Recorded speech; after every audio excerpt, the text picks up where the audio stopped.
wabarakatuh. Bismillahirrahmanirrahim. Alhamdulillahilladzi hadana lihada wa ma kunna linahtadiya laula an hadana Allah. Wassalatu wassalamu ala sayyidina wa maulana Muhammad ibn Abdullah wa ala alihi wa sahbihi wa man walah, amma ba'd. Subhanaka la ilma lana illa ma 'allamtana innaka antal alimul hakim. La haula wala quwwata illa billahil aliyyil azim. Rabbi shrah li sadri wa yassir li amri wahlul 'uqdatam min lisani yafqahu qawli.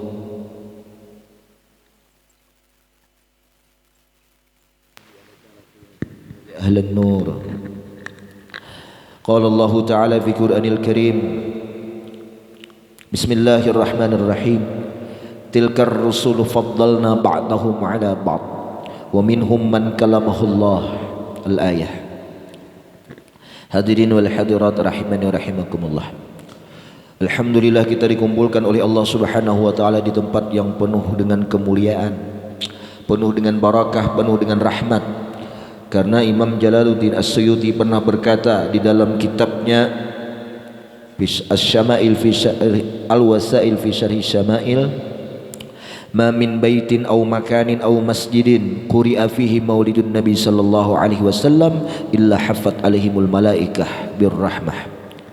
Tidaklah setiap satu tempat, rumah ataupun masjid yang apabila dibacakan di sana maulidnya Nabi Muhammad sallallahu alaihi wasallam, baik itu maulid ad-dibai, maulid syarafil anam, maulid Barzanji atau maulid al-Habsyi, Burdah dan lain-lainnya, maka Allah akan mengirim atau mengutus malaikat yang malaikat itu mendoakan rahmat kepada orang yang hadir di tempat tersebut. Nah, jadi kita bersyukur. Salawat dan salam semoga kita ucapkan pula atas Nabi besar Nabi Muhammad sallallahu alaihi wasallam, karena dengan jasa beliau kita bisa mengenal halal haram dan hak yang batil.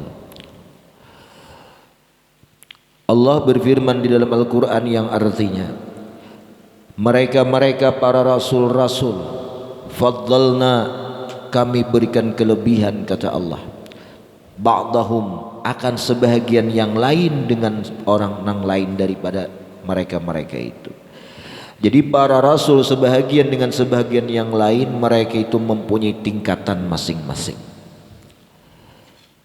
Apa itu rasul? Rasul itu adalah rajulun uhiya, laki-laki yang diberikan wahyu oleh Allah Subhanahu wa taala, wa yu'maru bitablighih, dan disuruh untuk menyampaikan wahyu tersebut. Itu rasul. Beda lawan nabi. Kalau nabi itu laki-laki rajulun uhiya ilaih wa lam yu'mar bitablighih. Nabi itu laki-laki yang diturunkan wahyu oleh Allah, namun ia tidak diperintahkan oleh Allah untuk menyampaikan wahyu tersebut untuk pribadinya saja. Nah, itu nabi. Ini total jumlahnya 124.000. Wajib kita mengenal, wajib kita mengetahui secara global, secara totalnya aja jumlahnya 124.000. Amun secara detailnya kada wajib kita mengenal. Kayak apa ulun aja kada tahu biar siapa-siapa orangnya. Nah, itu nabi. Kemudian dari 124.000 itu ada yang dipilih oleh Allah untuk menyampaikan risalah, menyampaikan wahyu yang sudah Allah berikan wahyunya kepada mereka, yaitu disebut dengan para rasul. Nah, para rasul ini jumlahnya 314 orang, dan ini pun kita wajib mengetahuinya secara jumlah saja. Mbah rasul jumlahnya 314 orang. Nah, dari 314 orang ini kita hanya diwajibkan mengenal, mengetahui nama-nama mereka. Itu yang ada dalam Al-Quran itu ada 25 orang. Ini hafal aja berataan sudahlah. Nya kada wajib hafal, tapi wajib tahu. Beda hafal lawan tahu lah. Kalau hafal itu tercerdas sedikit, kalau tahu aja atau tak tahu aja bang aku jadinya.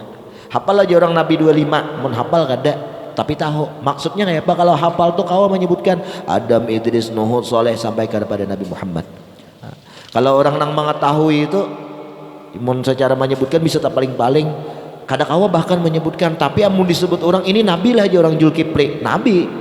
Zulfikar lainnya. Nah, itu kenal artinya kan tahu lah bahwa Zulfikar lain Nabi itu Roma Irama. Nah, menyamar. Nah, dari 314 orang itu dipilih lagi 25 orang, dan dipilih lagi Rasul 25 itu ada 5 orang. Siapa? Yaitu disebut dengan ulul azmi, nabi yang mempunyai kesabaran tingkat yang paling tinggi, ulu yang mempunyai azmi, azam, keteguhan hati mereka, yaitu ada 5 orang. Siapa? Pertama Nabi Nuh, yang kedua Nabi Ibrahim, yang ketiga Nabi Isa, yang keempat Nabi Musa, Nabi Isa, dan Nabi Muhammad sallallahu alaihi wasallam. 5 orang ini disebut dengan ulul azmi.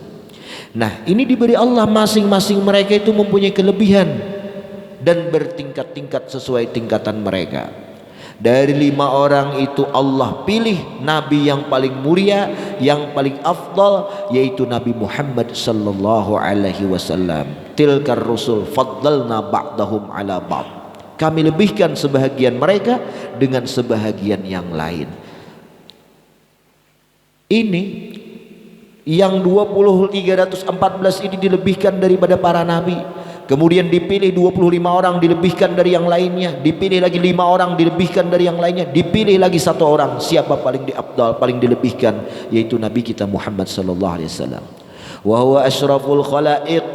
Beliau itu adalah orang yang paling mulia dari segala makhluk, baik dari kalangan jin, kalangan manusia, kalangan malaikat. Pokoknya semua makhluk yang Allah ciptakan, yang paling afdal itu adalah Nabi kita Muhammad sallallahu alaihi wasallam.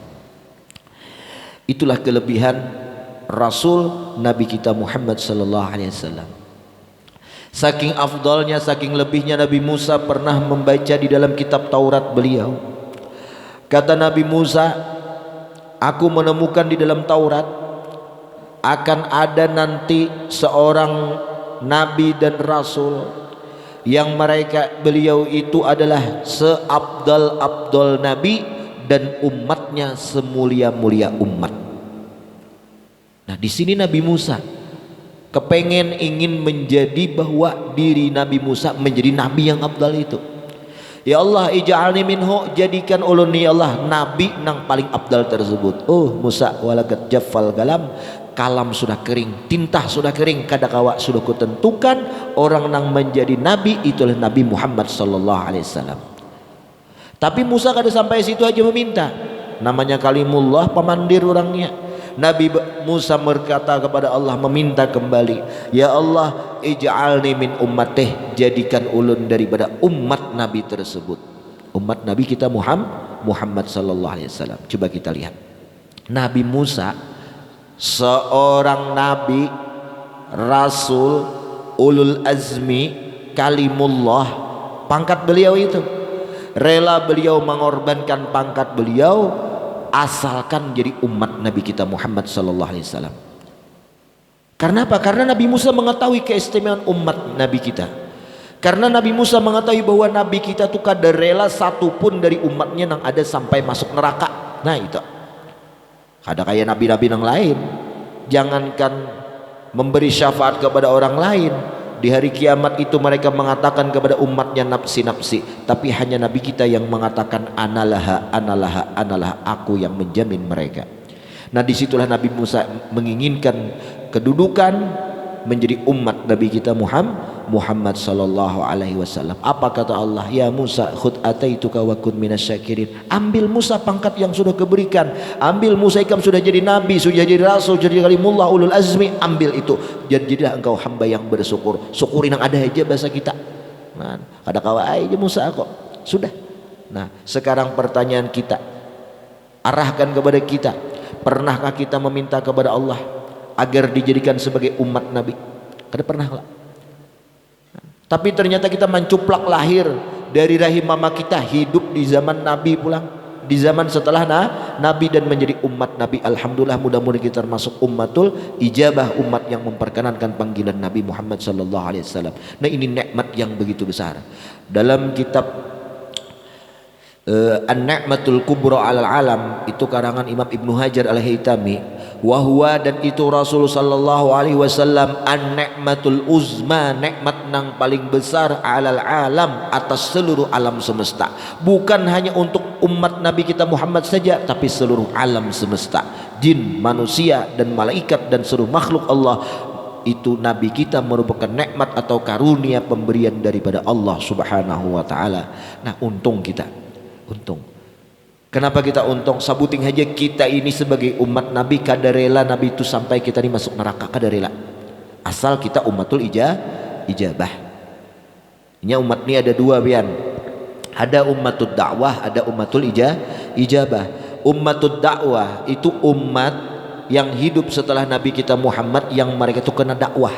Baik orang kafir, orang muslim, non muslim itu mereka itu semua umat Nabi, tapi ummatul dakwah, umat yang dikenakan sampai dakwah kepada mereka, tapi kada beriman. Nah, nang berimannya ini mudah-mudahan kita lah termasuk, itu disebut ummatul ijabah. Nah, ummatul ijabah ini satu pun kena dari kita ummatul ijabah, Rasul kada rela ada satu orang yang masuk neraka. Itulah Nabi, harisun alaikum bil mu'minin raufur rahim, tamak atas kalian wahai orang yang beriman, bil mu'minin agar kita beriman, raufun rahim bersangatan kasih dan sayang kepada kita sebagai umat. Sekarang kita itu namanya nikmat, sudah tahu nikmat dari Allah, pertanyaan syukur apa kada?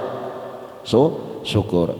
Lalu Imam Jalaluddin As-Suyuti mengatakan salah satu cara untuk mensyukuri nikmat yang begitu besar yang Allah berikan kepada kita yaitu dengan mengadakan amal maulid, perbuatan pekerjaan maulid yang seperti kita lakukan siang hari ini. Mudah-mudahan perkumpulan kita hari ini yang dilakukan oleh tuan rumah kita nang kawa hadir sini sama-sama itu merupakan perbuatan pekerjaan yang kita merupakan bentuk syukur, ungkapan syukur kita kepada Allah karena kita bergembira, senang, sukaria kita sudah diutus seorang nabi dan rasul yaitu nabi kita Muhammad sallallahu alaihi wasallam. Hemat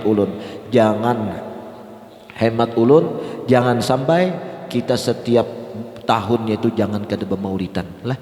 Kenapa? Karena ini bentuk syukur kita bila masuk Rabiul Awal, tahu itu kelahiran nabi, kita bergembira, idharan lisuri wal farah, menampakkan rasa gembira, rasa senang hati karena sudah diutus Nabi tiap tahun bermaulid. Ini siapa? Orang yang kita rayakan ini adalah orang yang memberi syafaat pertolongan kepada kita di akhirat, memberikan madad zahir, madad batin, barakah kepada kita di dunia dan di akhirat. Layaklah kita memperingati hari kelahiran beliau, menyambut rasa gembira. Jangankan Rasulullah, anak kita aja nang kada tantu memberi syafaat lawan kita, nang kada tantunya menyenangkan lawan kita, malah kita tiap tahun ulang tahun terus, happy birthday terus, ya kada? Berapa duit menyewa kibut, menyewa apa segala, rela habis-habisan demi anak kita. Masa untuk Rasulullah kada wani nang menjamin lawan kita. Nah, wahuwal Abu Syafiq, beliau itulah abah nang bersangatan sayang lawan umatnya, lebih menyayangi daripada ayah terhadap anak-anaknya. Itulah Nabi Muhammad sallallahu alaihi wasallam. Nah, mudah-mudahan pertemuan kita siang hari ini menambahkan rasa cinta kita, rasa kagum kita terhadap Nabi Muhammad sallallahu alaihi wasallam, sehingga tumbuh di hati kita keinginan mengucap salawat, memperbanyak salawat kepada Nabi Muhammad sallallahu alaihi wasallam. Mudah-mudahan dengan pertemuan seperti ini menumbuhkan rasa cinta dan menumbuhkan rasa mahabbah dan rasa kagum terhadap Nabi dan menimbulkan rahmat kasih sayang daripada Allah Subhanahu wa taala. Dan mudah-mudahan dengan rahmat tersebut perkumpulan istitia di sini diberikan keridhaan oleh Allah, dan berkat rahmat tersebut hajat kita, hajat tuan rumah dikabulkan oleh Allah, dijauhkan bala dan musibah, dihindarkan daripada mara bahaya, diluaskan rezeki dari rezeki yang halal, kemudian dipanjangkan umur dalam keadaan sehat taat kita gunakan untuk ibadah kepada Allah. Al-hadiniyah bisirin nabi al-nabi al-fatihah.